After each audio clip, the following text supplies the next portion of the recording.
Vad ska du dit och göra då?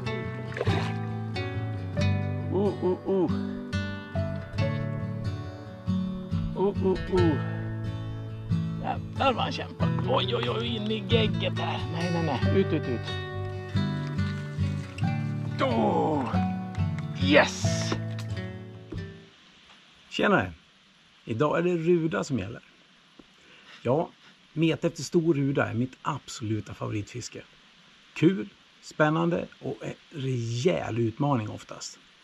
I den här videon så går jag igenom hur jag tänker och hur jag går tillväga och vilka grejer jag använder. Ja, så blandar jag givetvis med sköna klipp från mina senaste pass. Och jag hoppas att det här kommer att hjälpa dig i jakten på din drömruda.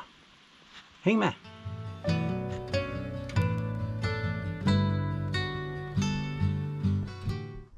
Sådär, efter en lång svettig skogspromenad med alldeles för mycket prylar som vanligt så är jag på plats. Och alla grejer är i ordning med allt nödvändigt inom räckhåll. Jag gillar att ha 2 spöhållare för att ha möjlighet till blixtsnabb krokning. Den härliga lilla skogssjön ligger spegelblank och förutsättningarna är absolut optimala. Jag har det stora nöjet att ha fiskepolare Stefan med mig på den här turen. Så det blir härligt gött snack mellan appen och en och annan kallpilsner möjligen. Jag börjar med att loda platsen.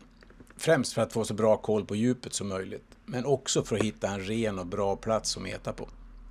Jag använder antingen ett hemmagjort lodsänke eller ett stort blyhagel på kroken. Med den metod jag använder för flötmet efter ruda så är det väldigt viktigt att ha koll på djupet. Då krokbetet ska ligga precis på botten. Därför lägger jag en bra stund på lodning. Ja, så här ser tacklet ut. Jag kör 010 Fireline som huvudlina och sen en 15 cm nylontafs 014. Och längst ner en 14-krok Kamasan Widegape. Och sen ett känsligt tävlingsflöte som tar 0,8 gram bly. Och en klump med blyn här. Och något längre ner ett litet napphager. Tacker 2. Ett lite annorlunda flöte för lyftnapp.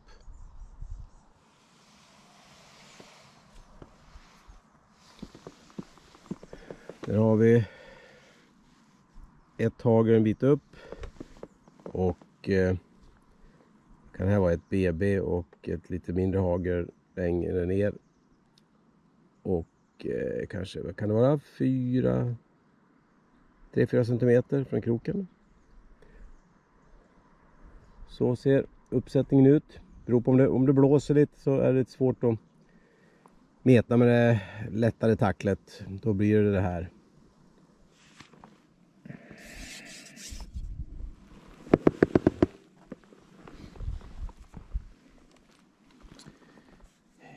Nu kör vi lite annorlunda idag. Lite tävlingsstyle här.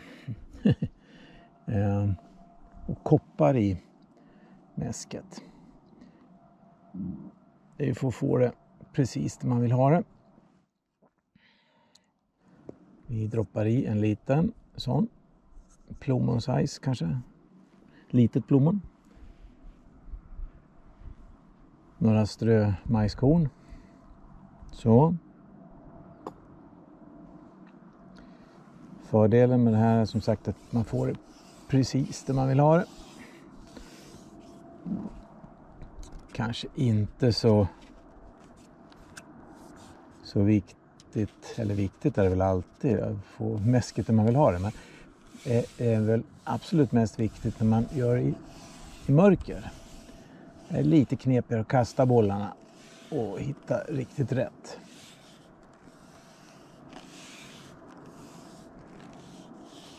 Ska vi se. Jag har min längd här. Ja, precis perfekt. Så har jag siktet på en gran i bakgrunden. Och det vi gör här Du kanske undrar vad jag håller på med, men det är faktiskt så att vi ser, fokus. Ruderna i den här sjön, de fiskas, jag ska inte säga ofta, men det är en hel del fisk efter dem. Vilket gör att en del av ruderna i alla fall verkar lockas av plasket av mäskbollen och majskornen när de kommer i. Ja, de har blivit lite tama. Eller, ja, inte riktigt kanske. Som en del av er vana rudamätare noterar så fiskar jag rätt långt ut. Faktiskt längre ut än de flesta andra gör den här sjön. Jag kör en spölängd med lina ungefär. Så att jag enkelt kan svinga ut bete och hamna rätt varje gång.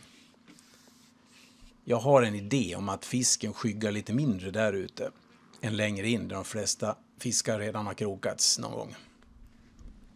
Det är ju inte vetenskapligt bevisat förstås. Men jag har ändå ett snitt på drygt 4 ruder per pass i den här sjön. Vilket nog är bättre än de flesta lyckas med. Men jag får väl erkänna att jag fuskar lite med någon bollmäsk på en plats lite närmare också. Det kan ju faktiskt ge en bonusfisk ibland.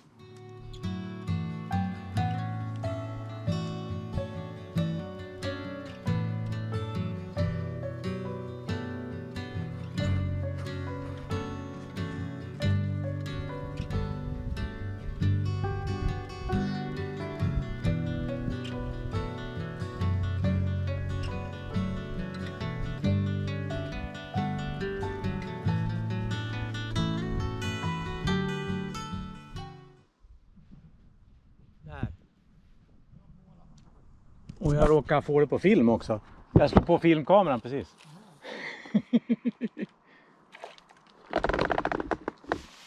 Det var världens jävla tokrace med bubblor. Vad ska du dit och göra då?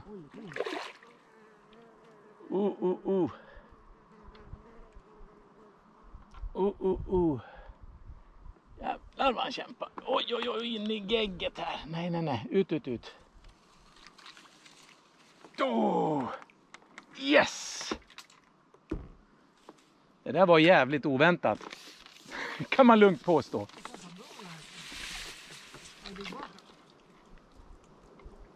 Ja, den är stor i alla fall.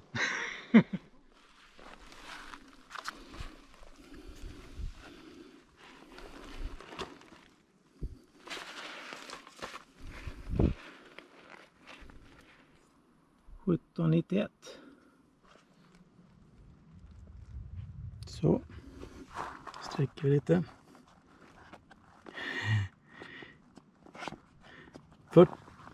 42.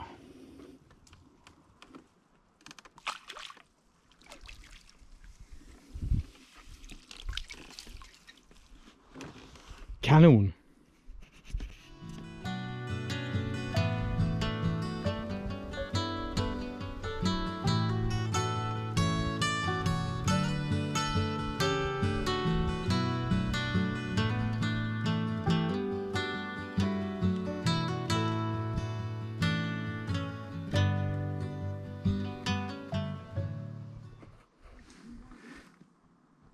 Så är det dags.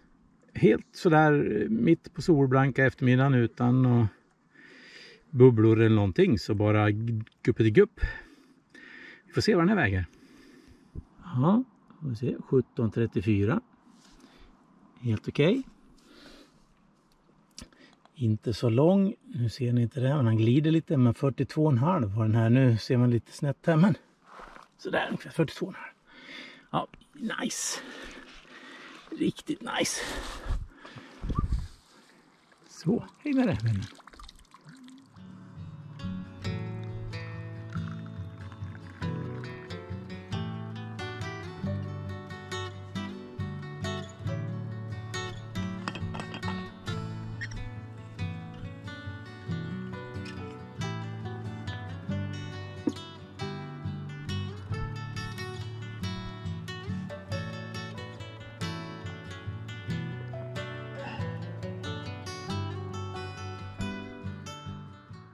härlig morgon. Ingen snack om saken. Vi får hoppas att vinden inte ökar på för mycket. Jag gillar att ha grejerna stilla. Och eftersom inte... titta, nu bubblar det. Nu får vi vara lite beredda här.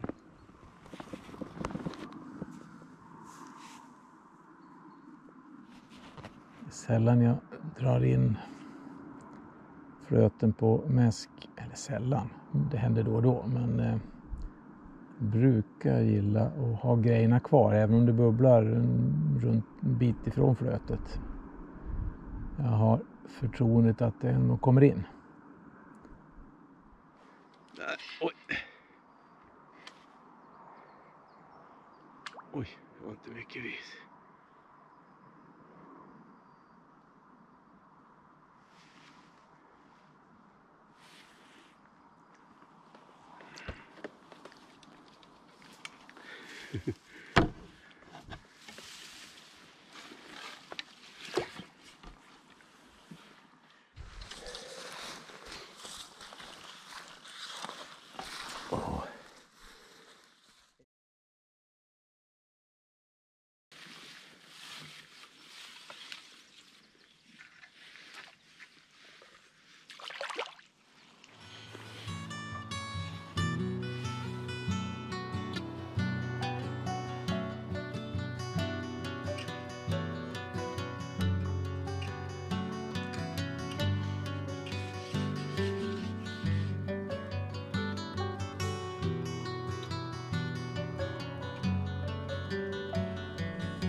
Jävlar vad han kämpar.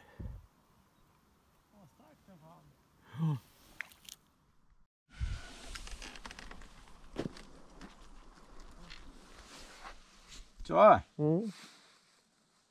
I don't know if it's big, but oj. Berta, men hon kämpar alldeles för mycket för Berta. Ja. Nice. 20:54.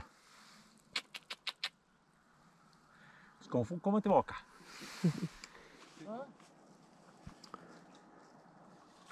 Stefan i drillningsdagen. Där. Den satt jävligt hårt inne. Tusende timmen. Oj. Tusende timmen. Var det någon bubbel? Ja, faktiskt. Får du lyfta upp han lite? Får du lyfta upp han lite? Ja. 1 av 5 kanske? Ja, nice. Ja. Nice. Hur går man tillväga då? Ja, först måste man förstås hitta ett vatten med stora ruder. Men det räcker ju inte med det. Utan du måste få dem att börja äta det du tänkt ha som krokbete också. I vissa vatten kan det gå hyfsat snabbt. Med bara en kortare tids förmäskning. Medan det i andra vatten kan ta veckor. Eller månader. Eller till och med år. Eller så går det inte alls. I sjöar utan konkurrerande vitfiskar brukar det vara lättare att lyckas.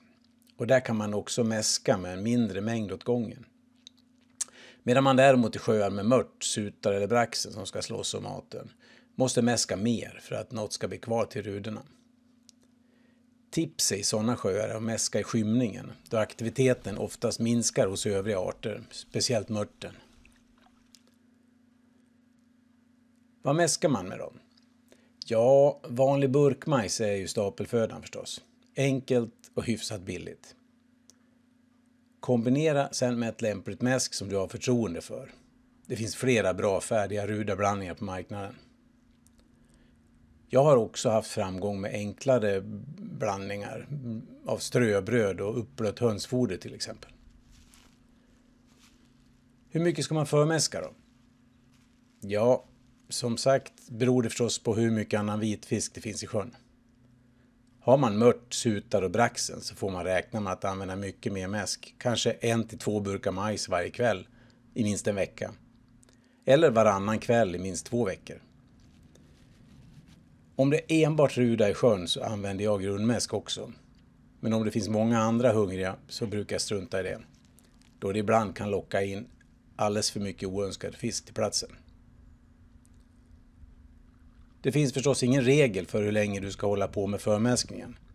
Mer än att ju längre du håller på, desto större är dina chanser att lyckas. Jag har ett riktigt bra exempel på det. I ett vatten där karpmetarna ganska ofta såg ruder rulla, men aldrig lyckas få någon på sina sporadiska pass utan att ha förmäskat.